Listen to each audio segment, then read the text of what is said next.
Long ago, in the time known as the Middle Ages, when the world was shaped by stone castles, iron swords, and quiet kingdoms hidden between mountains, there existed a land called Eldoria.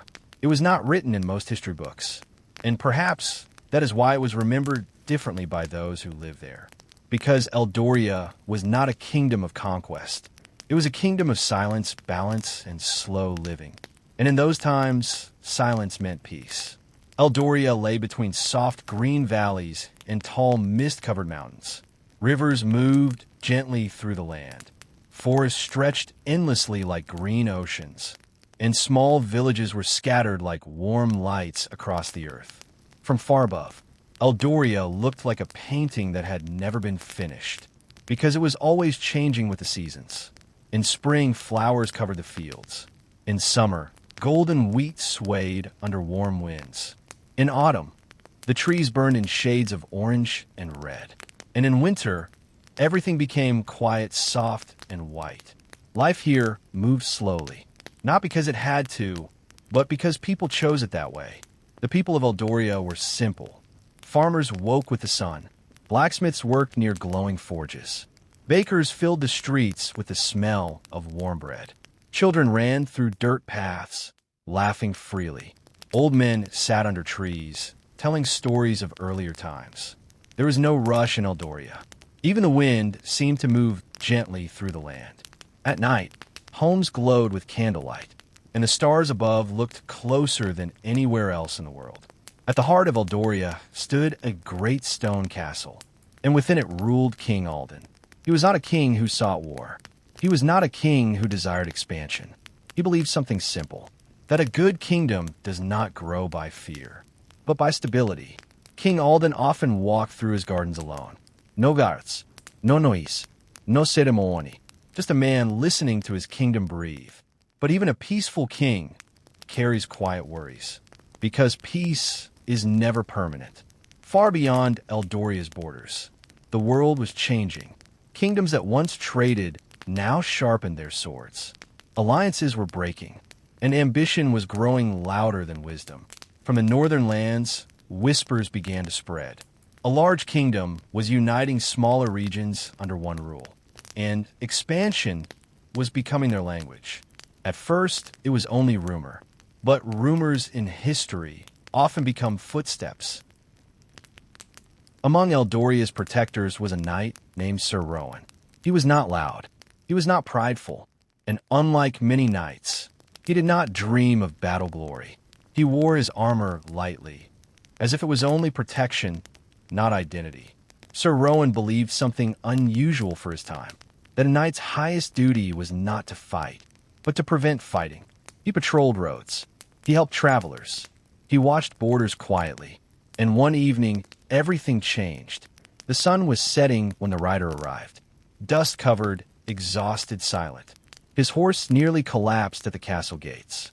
Sir Rowan was the first to reach him, and in the rider's hand was a sealed letter. The guards opened the gates quickly.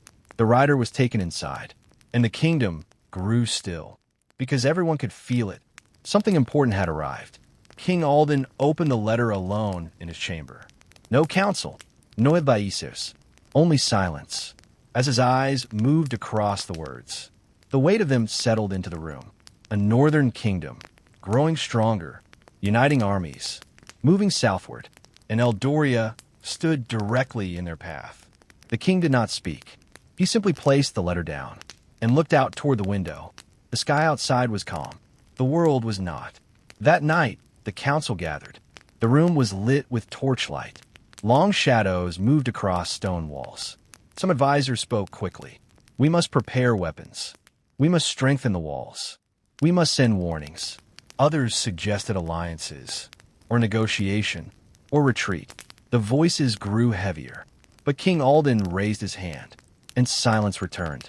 He spoke only one sentence. We will not become a kingdom of fear in order to survive fear.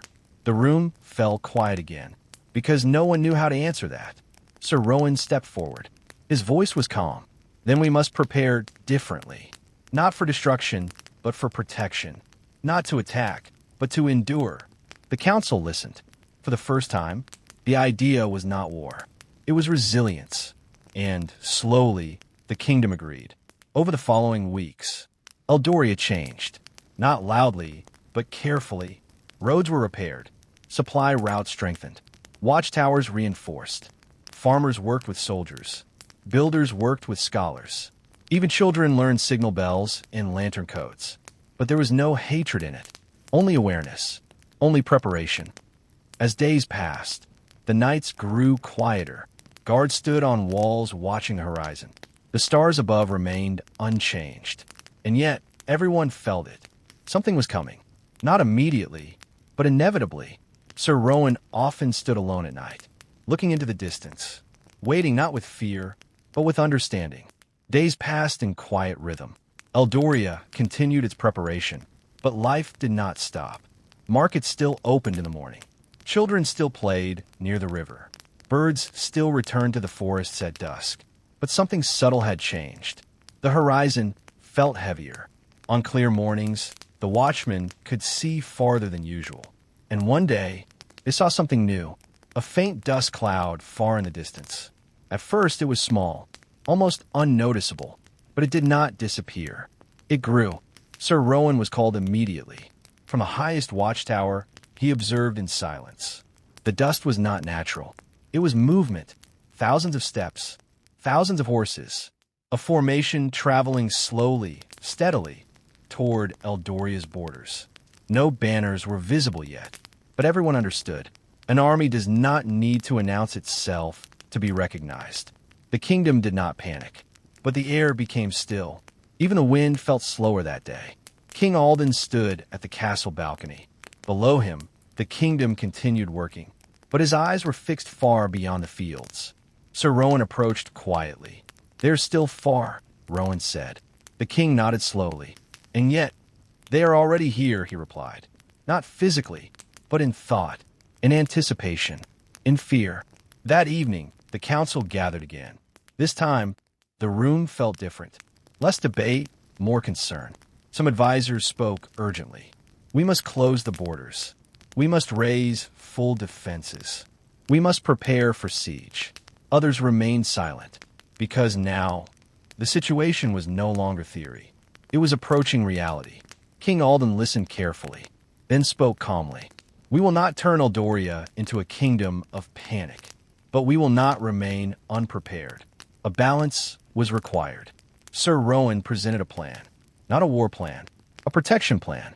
The kingdom would create layers of safety, outer watch posts, messenger routes, evacuation paths for villages, safe zones inside the castle region. The idea was simple, not to win a war, but to protect life if war came. The council agreed, slowly, reluctantly, but finally together. As preparations expanded, villages near the border began to feel the change first. Soldiers passed through more often. Caravans moved supplies inland. Watchfires appeared on distant hills.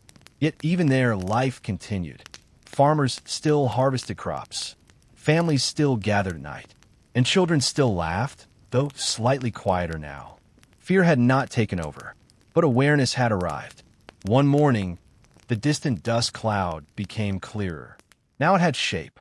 Now it had structure. It was no longer just movement. It was an army. Rows of soldiers stretched across the horizon, like a dark river flowing toward Eldoria. From the towers, silence spread. Not fear, not chaos, but recognition. The time of waiting was ending. The first border watch post sent its report. The army had slowed. They were no longer simply marching. They were observing, measuring, waiting. On both sides of the border, silence stretched. Sir Rowan stood at the outer wall. He understood something deeply. Most conflicts do not begin with battle. They begin with distance that slowly disappears. Inside Eldoria, preparations reach completion. Not loudly, not dramatically, but fully. Every village had a signal. Every tower had a watcher. Every road had a purpose. King Alden walked through the castle halls one last time that night. Candles flickered softly. Stone walls held generations of history. He stopped at the main hall and whispered quietly to himself, "If this is the moment history remembers, Then let it remember we chose peace first. That night, no one slept easily, not because of panic, but because of silence. A silence so deep it felt like waiting. Sir Rowan stood on the highest tower again. Below him, the kingdom glowed softly under moonlight. Above him, the stars remained unchanged. But beyond the horizon, the army's fires could now be seen, like scattered stars that did not belong to the sky. King Alden joined Sir Rowan at the tower. For a long moment, neither spoke. Then the king said softly, "Fear is not the enemy."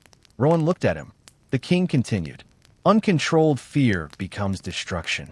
Controlled fear becomes preparation." Rowan nodded slowly. "And what is Eldoria now?" he asked. The king replied, "Eldoria is still deciding." The valley was wide and open. Mist floated above the grass. On one side, Eldoria's presence. On the other, the northern delegation approaching. Slowly, both sides stopped at equal distance. And then, silence became complete. Even birds seemed to pause in the sky. From a northern group, a man stepped forward. He wore armor, but not fully prepared for war. His expression was calm, but heavy with responsibility. This was King Harrow of the North, a ruler shaped by expansion and survival. He stopped a few steps away and looked at King Alden. Two kings facing each other without a throne between them. King Harrow spoke first. His voice carried across the valley. "You stand in the path of change," he said. King Alden replied calmly, "And you stand in the path of peace." Silence followed. Not hostile, not friendly, just real. King Harrow continued, "My kingdom grows.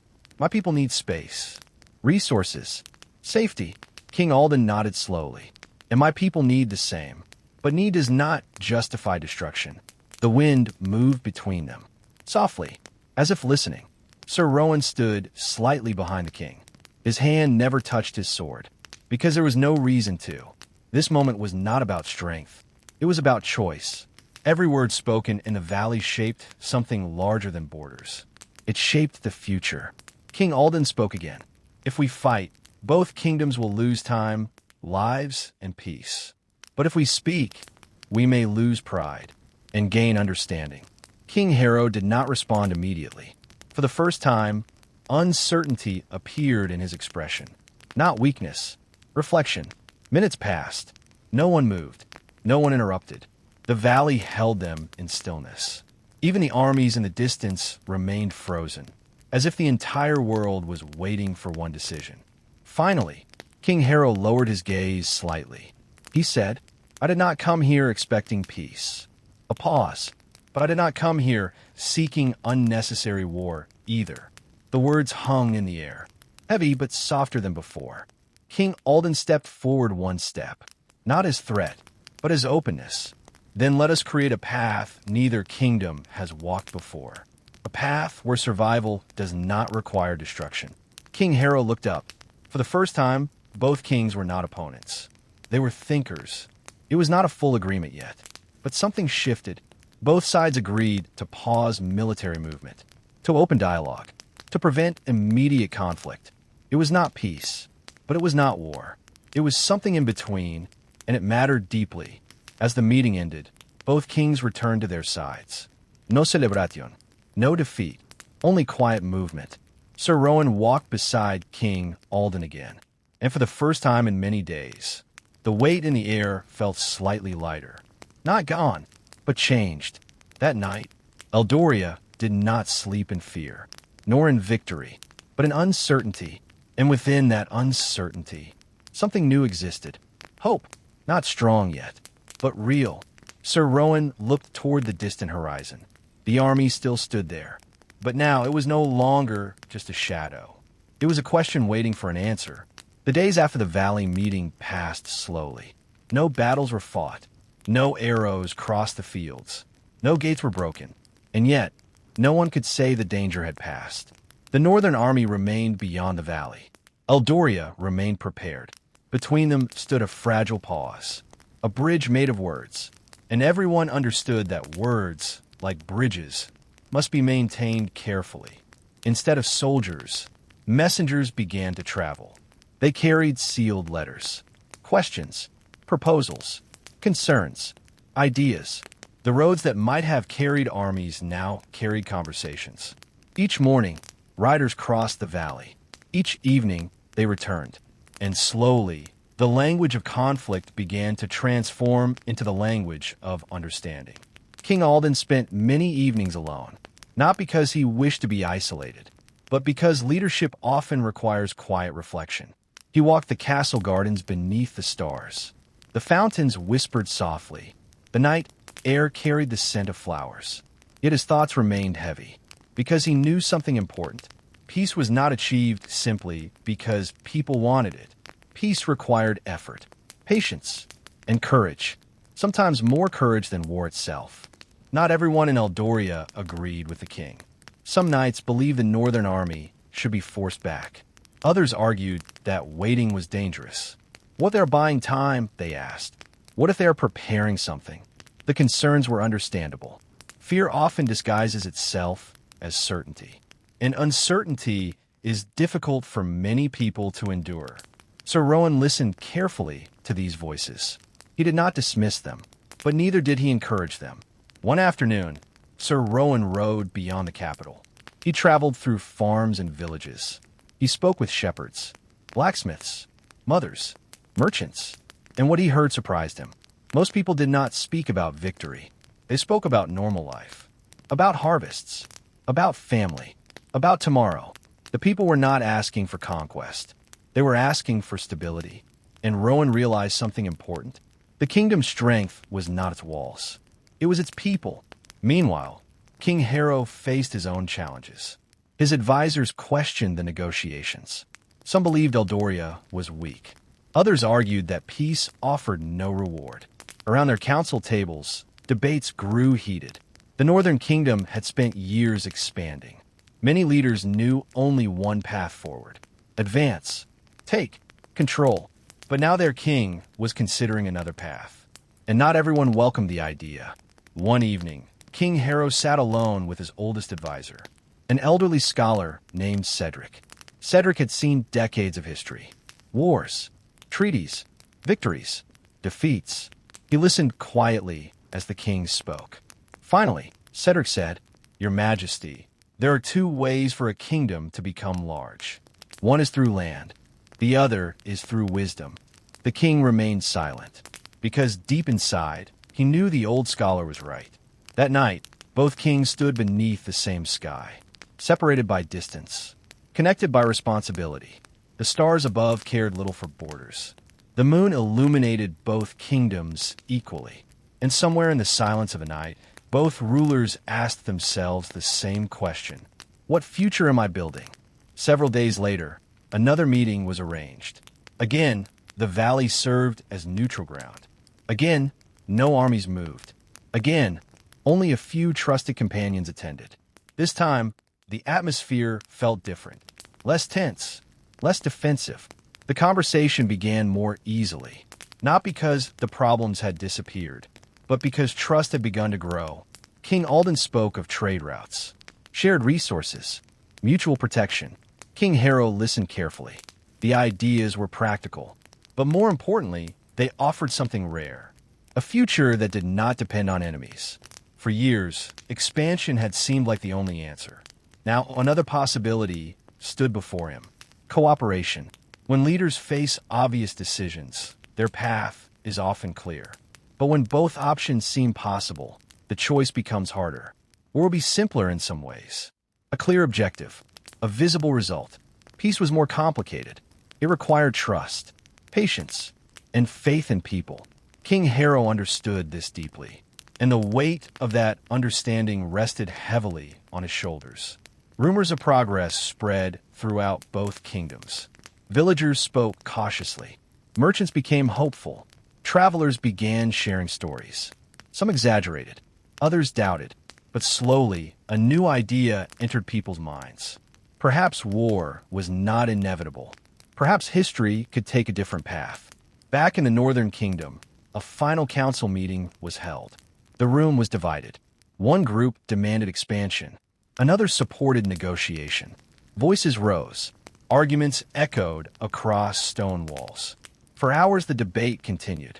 until finally King Harrow stood, and silence filled the chamber. The king looked around the room, at generals, advisors, nobles, scholars. Then he spoke. We have spent many years becoming powerful, but power alone is not greatness. The room remained silent. He continued, greatness is knowing when not to use power. No one interrupted, because everyone understood. The decision had been made. That evening, the army camp beyond the valley felt different. The fires burned quietly. The soldiers spoke softly.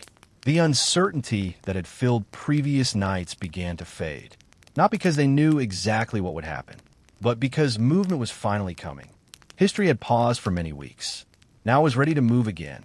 As the first light of morning appeared across the valley, something began to change. The army formed ranks. Standards were raised. Orders were given. From Eldoria's towers, watchers observed carefully. At first, concern returned. Had negotiations failed? Had war finally arrived? But then the movement became clear. The army was turning, not toward Eldoria, away from it. As dawn spread across the valley, the people of Eldoria watched from walls, towers, and distant hills. The northern army was moving. For a few moments, no one understood what they were seeing. The formations shifted. The banners turned. The long lines of soldiers began marching. Not forward, not toward Eldoria, but away, slowly, deliberately, peacefully. A silence settled across the kingdom. Then relief. Not loud celebration, not cheering, just a deep breath released by thousands of people at once. The breath they had been holding for weeks. By midday, a messenger arrived at the gates of Eldoria. He carried a letter sealed with the crest of King Harrow. King Alden opened it before his council. The letter was short, simple, clear. It declared that the northern kingdom would withdraw its army. It proposed peaceful relations, trade, shared roads, mutual respect. The council listened in silence. And when the king finished reading, no one spoke for several moments, because history had quietly changed direction. Weeks later, the valley that had once separated two armies became something else. Travelers crossed it safely. Merchants moved goods between kingdoms. Farmers grazed sheep on its hills. Children played where soldiers had once stood waiting. The valley had not changed. The grass was the same. The sky was the same. The wind was the same. Only the decisions of people had changed. And that had changed everything. For the first time in many months, Sir Rowan found himself without urgent duties. No watchtower warnings. No military reports. No council emergencies. One evening, he rode slowly through the countryside. The roads were peaceful. The fields were golden. The rivers reflected the setting sun. As he traveled, villagers greeted him warmly, not because he had won a battle, but because he had helped prevent one. And somehow, that felt more meaningful. One evening, King Alden invited Rowan to the castle gardens, the same gardens where the king often walked alone. The sun was setting. Birds sang softly among the trees. Neither man spoke immediately. Finally, the king smiled. You know, he said, history may never remember how close we came to war. Rowan nodded. That is often the nature of peace. The king looked thoughtfully toward the horizon. The greatest victories are sometimes invisible. The years passed gently. Trade routes expanded. Friendships formed across borders. Roads connected places that had once feared each other. Markets grew larger. Harvests improved. Knowledge traveled more freely. And little by little, people began to forget there had ever been a threat of war. This did not bother King Alden, nor Sir Rowan, because the purpose of peace was never to be remembered. Its purpose was to allow life to continue. Many years later, Rowan walked through a forest path he had known since youth. The trees were taller now. The world felt quieter. He was older. His hair carried traces of silver. His armor rested mostly unused. And yet, he felt content, because when he looked back on his life, he did not see battlefields. He saw villages, roads, families, children growing up safely. And he realized something. Protection was not measured by wars fought. It was measured by wars avoided. Time continued its patient journey. King Alden grew older as well. His steps became slower. His hair turned white, but his mind remained clear. Each morning, he still walked the gardens. Each evening, he still watched the sunset from the castle walls. And often, he thought about the valley, about the meeting, about the choice that had changed everything. History frequently celebrates conquerors, but Alden wondered how many peaceful rulers had quietly shaped the world without anyone noticing. One spring evening, the king gathered young scholars from across the kingdom. They expected lessons about government, strategy, leadership. Instead, he told them a story. The story of a valley, 2 armies, 2 kings. In a conversation, when he finished, one young scholar asked, "Your Majesty, what was the most important decision you ever made?" The old king smiled gently. "The decision to listen." Eventually, as all lives do, the lives of King Alden and Sir Rowan came to their natural end. Years later, statues were built, stories were written, songs were sung. But interestingly, the stories people loved most were not about armies. They were about wisdom, patience, restraint, the things that rarely seem dramatic in the moment, yet shape entire generations. As decades became centuries, Eldoria changed. New buildings appeared, new leaders rose, new challenges emerged. But the old story remained. Parents told it to children. Teachers shared it with students. Travelers carried it from village to village. Not because it was a story of victory, but because it was a story of choice. History often appears to be shaped by great battles, massive armies, famous wars, and dramatic moments. But beneath those events lies another kind of history. The history of decisions, conversations, acts of patience, moments when people chose understanding instead of destruction. Those moments are quieter, yet their impact can last far longer. On clear nights, the stars still shone above the kingdom. The same stars that had watched over the valley. The same stars that had watched kings speak instead of fight. Generations came and went beneath those stars. But the sky remained, silent, patient, enduring, as if reminding the world that most conflicts are temporary, while peace, when protected, can outlive them all. And so, the story of Eldoria slowly fades into the quiet mists of memory. The castle rests beneath the moonlight. The valleys sleep peacefully. The roads stretch calmly across the land. And somewhere, carried gently by the wind, remains a simple lesson. Strength is not always found in victory. Wisdom is not always found in certainty. And greatness is not always measured by what we conquer. Sometimes, it is measured by what we choose not to destroy. The night grows quiet. The candles burn low. The kingdom rests. The stars continue their endless journey across the sky. And the story of Eldoria comes to its peaceful end. Good night.